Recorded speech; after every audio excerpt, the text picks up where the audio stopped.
بسم اللہ الرحمن الرحیم۔ السلام علیکم ناظرین کرام۔ وہ چاروں اس وقت لاہور کے ریڈ لائٹ ایریا میں موجود تھیں۔ ان کی عمریں 18-19 سال کے لگ بھگ تھیں اور اپنے حلیے سے وہ چاروں اپر کلاس کے لگتے تھے، مگر وہاں پر نہ ان کی عمریں کوئی نمایاں کر دینے والی چیز تھی، نہ ہی ان کی اپر کلاس سے تعلق رکھنے کی کوئی امتیازی خصوصیت، کیونکہ وہاں پر ان میں سے بھی کم عمر لڑکے آتے تھے اور اپر کلاس اس علاقے کے مستقل کسٹمرز میں شامل تھیں۔ چاروں لڑکے ریڈ لائٹ ایریا کی ٹوٹی ہوئی گلیوں سے گزرتے جا رہے تھے۔ 3 لڑکے آپس میں باتیں کر رہے تھے، جبکہ صرف چوتھا قدرے تجسس اور دلچسپی سے چاروں کی طرف دیکھ رہا تھا۔ یوں لگ رہا تھا جیسے وہ پہلی بار وہاں آیا تھا اور ان تینوں کے ساتھ تھوڑی دیر بعد ہونے والی اس کی گفتگو سے یہ ظاہر ہو گیا تھا کہ وہ واقعی وہاں پہلی بار آیا تھا۔ گلی کے دونوں اطراف میں کھلے دروازوں میں بناؤ سنگار کیے، نیم عریاں کپڑوں میں ملبوس، ہر عمر اور ہر شکل کی کھڑی تھی عورت، سفید سانولی، سیاہ گندمی، بہت خوبصورت، درمیانی اور معمولی شکل و صورت والی۔ گلی میں ہر شکل اور ہر عمر کا مرد گزر رہا تھا۔ وہ لڑکا وہاں سے گزرتے ہوئے ہر چیز پر غور کر رہا تھا۔ تم یہاں کتنی بار آئے ہو؟ چلتے چلتے اس لڑکے نے اچانک اپنے دائیں طرف چلنے والے لڑکے کو مخاطب کرتے ہوئے کہا۔ وہ لڑکا جواباً ہنسا۔ کتنی بار؟ یہ تو پتہ نہیں، اب تو گنتی بھی بھول چکا ہوں، اکثر آتا ہوں یہاں پر، اس لڑکے کے قدرے فخریہ انداز نے کہا۔ ان عورتوں میں مجھے کوئی اٹریکشن محسوس نہیں ہو رہی۔ Nothing special about them، اس نے کندھے اچکاتے ہوئے کہا۔ اگر کہیں رات ہی گزارنی ہو تو کم سے کم انوائرمنٹ، ماحول تو اچھا ہو۔ It's filthy place، such a dirty، یہ تو بہت ہی گندی جگہ ہے۔ اس نے گلی میں موجود گڑھوں اور کوڑے کے ڈھیروں کو دیکھتے ہوئے کچھ ناگواری سے کہا۔ پھر گرل فرینڈز کے ہوتے ہوئے یہاں آنے کی کیا ضرورت ہے؟ اس نے اس بار اپنی بھویں اچکاتے ہوئے کہا۔ اس جگہ کا اپنا ایک چارم ہے، گرل فرینڈز اور یہاں کی عورتوں کا کوئی مقابلہ نہیں ہے۔ گرل فرینڈز اس طرح کے ڈانس تو نہیں دکھا سکتی جو ابھی کچھ دیر بعد تم دیکھو گے۔ تیسرا لڑکا ہنسا، اور پھر پاکستان کی جس بڑی ایکٹریس کا ڈانس دکھانے ہم تمہیں لے جا رہے ہیں وہ تو بس۔ دوسرے لڑکے کی بات پہلے لڑکے نے کاٹ دی۔ اس کا ڈانس تو تم پہلے بھی دکھا چکے ہو۔ ارے وہ کچھ بھی نہیں تھا، بھائی کی شادی پر ایک مجرا کیا تھا، مگر یہاں پر تو بات ہی کچھ اور ہوتی ہے۔ وہ ایکٹریس تو ایک پوش علاقے میں رہتی ہے، پھر یہاں کیوں آتی ہے؟ پہلے لڑکے نے کچھ غیر مطمئن انداز میں اس سے پوچھا۔ یہ تم آج خود اس سے پوچھ لینا، میں کبھی اس سے اس طرح کے سوال نہیں کرتا۔ دوسرے لڑکے کی بات پر باقی دونوں لڑکے ہنسے، مگر تیسرا اسی طرح چبھتی ہوئی نظروں سے اسے دیکھتا رہا۔ ان کا سفر بالآخر اس گلی کے آخر میں ایک عمارت کے سامنے ختم ہو گیا۔ عمارت کے نیچے موجود دکان سے تینوں لڑکوں نے موتیے کے بہت سے ہار خریدے اور اپنی کلائیوں میں لپیٹ لیے۔ ایک ہار دوسرے لڑکے نے اس لڑکے کی کلائی میں بھی لپیٹ دیا جو وہاں آنے پر اعتراض کر رہا تھا۔ پھر ان لوگوں نے وہاں سے پان خریدے، تمباکو والا پان۔ دوسرے لڑکے نے اس لڑکے کو بھی دیا جو شاید زندگی میں پہلی بار پان کھا رہا تھا۔ پان کھاتے ہوئے وہ چاروں اس عمارت کی سیڑھیاں چڑھنے لگے۔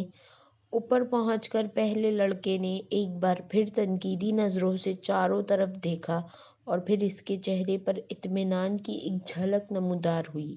وہ جگہ بہت صاف ستھری اور خاصی حد تک آراستہ تھی۔ گاؤں تکیے اور چادیاں بچھی ہوئی تھیں اور باریک پردے لہرا رہے تھے۔ کچھ لوگ وہاں پہلے ہی موجود تھے۔ رقص بھی شروع نہیں ہوا تھا۔ ایک عورت لپکتی ان کی طرف آئی۔ اس کے چہرے پر ایک خوبصورت مصنوعی مسکراہٹ سجی ہوئی تھی۔ اس نے دوسرے لڑکے کو مخاطب کیا۔ پہلے لڑکے نے غور سے اس عورت کو دیکھا۔ ادھیڑ عمر کی وہ عورت، اپنے چہرے پر بے تحاشا میک اپ تھوپے اور بالوں میں موتیے اور گلاب کے گجرے لٹکائے، شیفون کی ایک چنگھاڑتی ہوئی سرخ ساڑی میں ملبوس تھی جس کا بلاؤز اس کے جسم کو چھپانے میں ناکام ہو رہا تھا، مگر وہ جسم کو چھپانے کے لیے پہنا گیا بھی نہیں تھا۔ ان چاروں کو وہ ایک کونے میں لے گئی اور وہاں اس نے انہیں بٹھا دیا۔ پہلے لڑکے نے وہاں بیٹھتے ہی منہ میں موجود پان اس گلدان میں تھوک دیا جو ان کے قریب موجود تھا، کیونکہ پان منہ میں ہوتے ہوئے اس سے بات کرنا مشکل ہو رہا تھا۔ پان کا ذائقہ بھی اس کے لیے کچھ زیادہ خوشگوار نہیں تھا۔ تینوں لڑکے وہاں بیٹھے مدھم آواز میں باتیں کرنے لگے، جبکہ پہلا لڑکا اس ہال کے چاروں طرف موجود گاؤں تکیوں سے ٹیک لگائے ہوئے لوگوں کو دیکھتا رہا، جن میں سے کچھ اپنے سامنے شراب کی بوتلیں اور نوٹوں کی گڈیاں رکھ کر بیٹھے ہوئے تھے۔ ان میں سے اکثریت سفید لٹھے کے کلف لگے کپڑوں میں ملبوس تھی۔ اس نے عید کے اجتماعات کے علاوہ آج پہلی بار کسی اور جگہ پر سفید لباس پہننے والے لوگوں کا اتنا بڑا اجتماع دیکھا تھا۔ خود وہ اپنے ساتھیوں کی طرح سیاہ جینس اور اسی رنگ کی آدھے بازوؤں والی ٹی شرٹ میں ملبوس تھا۔ ان کی عمر کے کچھ اور لڑکے بھی وہاں انہی کی طرح جینس اور ٹی شرٹ میں ملبوس تھے۔ تھوڑی دیر بعد ایک اور عورت اسی طرح چیختے چنگاڑتے رنگوں والے کپڑوں میں ملبوس وہاں آ کر ہال کے درمیان میں بیٹھ کر ایک غزل سنانے لگی تھی۔ اس کے ساتھ کچھ سازندے بھی تھے۔ دو غزلیں سنانے اور اپنے اوپر اچھالے جانے والے کچھ نوٹ اٹھا کر وہ خاصی خوش اور مطمئن واپس چلی گئی، اور اس کے جانے کے فوراً بعد ہی فلم انڈسٹری کی وہ ایکٹریس ہال میں داخل ہوئی اور ہال میں موجود ہر مرد کی نظر اس سے جیسے چپک کر رہ گئی تھی۔ اس نے ہال میں باری باری چاروں طرف گھوم کر ہر ایک کو سر کے اشارے سے خوش آمدید کہا تھا۔ سازندوں کو اس بار کسی تکلیف کا سامنا نہیں کرنا پڑا تھا۔ کیسٹ پلیئر پر باری باری چند ہیجان انگیز گانے لگائے گئے تھے، جن پر اس عورت نے اپنا رقص پیش کرنا شروع کیا تھا، اور کچھ دیر پہلے ہی خاموشی یکدم ختم ہو گئی تھی۔ چاروں طرف موجود مرد اس عورت کو داد و تحسین پیش کرنے کے ساتھ ساتھ شراب نوشی میں مصروف تھے۔ ان میں سے کچھ جو زیادہ جوش میں آ رہے تھے وہ اٹھ کر اس ایکٹریس کے ساتھ ڈانس میں مصروف ہو جاتے۔ ہال میں واحد شخص جو اپنی کسی حرکت کے بغیر بے تاثر چہرے کے ساتھ بیٹھا تھا وہ وہی لڑکا تھا، مگر اس کے باوجود یہ اندازہ لگانا مشکل نہیں تھا کہ وہ اس ایکٹریس کے رقص سے خاصا محظوظ ہو رہا تھا۔ تقریباً 2 گھنٹے کے بعد جب اس ایکٹریس نے اپنا رقص ختم کیا تو وہاں موجود آدھے سے زیادہ مرد اتنا غفیل ہو چکے تھے۔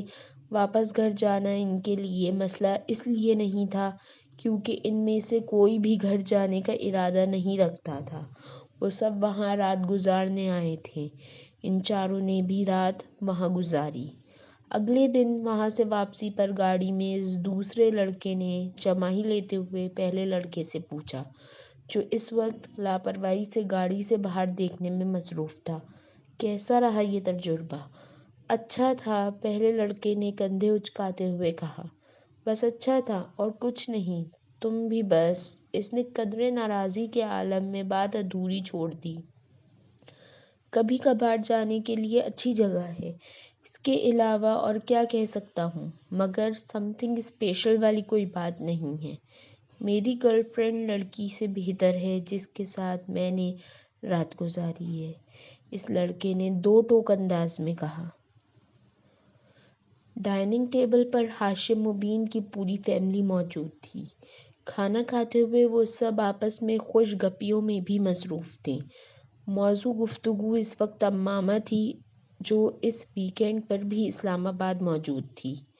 بابا، آپ نے یہ بات نوٹ کی کہ امامہ دن بدن سنجیدہ سے سنجیدہ ہوتی جا رہی ہے؟ وسیم نے قدرے چھیڑنے والے انداز میں امامہ کی طرف دیکھتے ہوئے کہا۔ ہاں، یہ تو میں بھی پچھلے کئی ماہ سے نوٹ کر رہا ہوں۔ ہاشم مبین نے وسیم کی بات پر بیٹی کے چہرے کو غور سے دیکھتے ہوئے کہا۔ امامہ نے چاولوں کا چمچہ منہ میں رکھتے ہوئے وسیم کو گھورا۔ کیوں امامہ، کوئی مسئلہ ہے؟ بابا، یہ بڑی فضول باتیں کرتا ہے اور آپ بھی خواہ مخواہ اس کی باتوں میں آ رہے ہیں۔ میں اپنی اسٹڈیز کی وجہ سے مصروف اور سنجیدہ ہوں۔ اب ہر کوئی وسیم کی طرح نکما تو نہیں ہوتا۔ اس نے اپنے ساتھ بیٹھے وسیم کے کندھے پر کچھ ناراضی سے ہلکا سا ہاتھ مارتے ہوئے کہا، بابا آپ ذرا اندازہ کریں، میڈیکل کے شروع کے سالوں میں اس کا یہ حال ہے، تو جب یہ ڈاکٹر بن جائے گی تب اس کا کیا حال ہوگا؟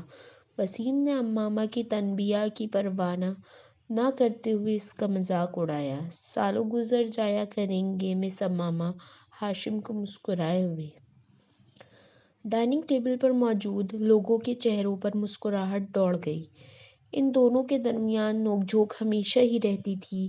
بہت کم مواقع ہوتے تھے جب وہ دونوں اکٹھے ہوں اور ان کے درمیان آپس میں جھگڑا نہ ہو۔ مستقل بنیادوں پر ہوتے رہنے والے ان جھگڑوں کے باوجود امامہ کی سب سے زیادہ دوستی بھی وسیم کے ساتھ ہی تھی۔ اس کی وجہ شاید ان کی اوپر تلے کی پیدائش بھی تھی۔ اور اب تصور کریں، اس بار امامہ نے اسے اپنی بات مکمل کرنے نہیں دی۔ اس نے اس کے کندھے پر پوری قوت سے مکہ مارا۔ وسیم پر کچھ زیادہ اثر نہیں ہوا۔ ہمارے گھر میں ایک ڈاکٹر کے ہاتھ میں شفا کے سوا اور کیا ہو سکتا ہے؟ آپ اس کا مظاہرہ دیکھ رہے ہیں، اس سے آپ یہ اندازہ بھی لگا سکتے ہیں کہ آج کل کے ڈاکٹرز وارڈ میں مریضوں کے ساتھ کیا سلوک کرتے ہوں گے۔ ملک میں بڑھتی شرح اموات کی ایک وجہ۔ بابا اس کو منع کریں، امامہ نے بالآخر ہتھیار ڈالتے ہوئے ہاشم مبین سے کہا۔ وسیم۔ ہاشم مبین نے اپنی مسکراہٹ ضبط کرتے ہوئے وسیم کو جھڑکا۔ وہ بڑی سعادت مندی سے فوراً خاموش ہو گیا۔ اگر آپ ناظرین کرام کو ہماری ویڈیوز اچھی لگیں تو ہمارے چینل کو سبسکرائب اور ہماری ویڈیوز کو لائک ضرور کیجیے گا تاکہ ہمارا اور آپ کا تعلق اسی طرح جڑا رہے۔ بہت ساری دعاؤں میں یاد رکھیے گا۔ شکریہ۔